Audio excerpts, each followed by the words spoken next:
Hello everyone. Today we talk about how to fix the app of Azar. We will go to settings. Then we click on apps.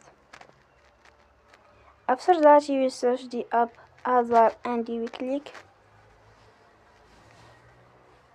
Then you will on for stop. After that you will go to storage. Then we click on clear cache. In the end, turn off your phone and you will recharge your phone again. Don't forget to support us by like and subscribe. See you next time and thank you for watching.